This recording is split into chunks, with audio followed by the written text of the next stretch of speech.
Sino pong gusto ng papaya, ipapamigay po namin yan.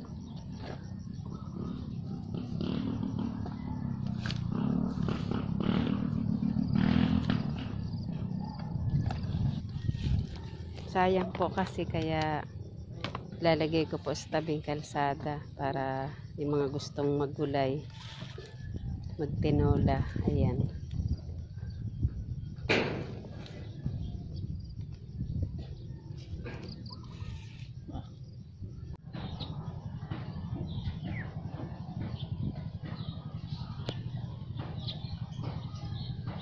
Ganyan po karami mga nakuha naming papaya sa mga natumba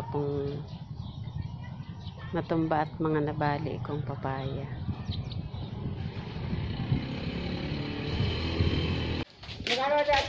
Po? Ay, hindi po. Pinapamigay lang po yan. Kasi po natumba yung papaya namin. Pang-atsara niya po. Sige po. Kaya niyo po ba yan? Wala mahalag yan eh. Oh, oo nga po. Wala rin po kasi ano. Parang mabigat po. Ako priya po kayo. Po? Ano po yan? Naho na basa ko ako. Nang pagdaan niya po kanina. Baka makain yung kako sayang din na. Opo.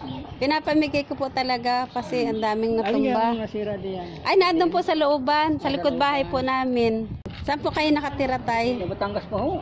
Ay, saan po kayo uwi ngayon? Sa Batangas pa ho. Doon pa rin ho. Ay, napakalayo naman. Dagan ko yan ng dalawa pa. Dali po't maghahanap ako ng ng lagayan. Opo. Tay, okay lang po ba ito? May dungis-dungis. Pero ano po dagta lang po yan. Kaya naman ang laman. Opo. Yung makakaya nyo lang po at baka naman po kayo mahirapan. Oo. Ay, malayo pa po pala ang inyong uuwian. Oh. Saan po kayo sa Batangas? Sa ibaan pa ho. Ay, layo po. Tas dito pa po kayo pala naglalako ng mga paninda nyo? Oo. Sipag naman ni tatay. Sayang din ito. Oo nga po. Ere pong magaganda iring bilog na ere, oh. Binibigay din mo rin? Ay, lahat po yan. Kaya sulang po, mahihirapan naman po wari kayo. Ay, makaya ko lang dali. Parang ang bigat po. Kaya niya po.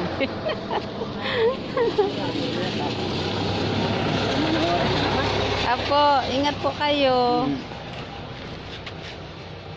Ayusin ko rin na dati siguro. Ang bigat po ng ano ninyo ang dadalhin ninyo. Kaya po. Sige po, ingat po.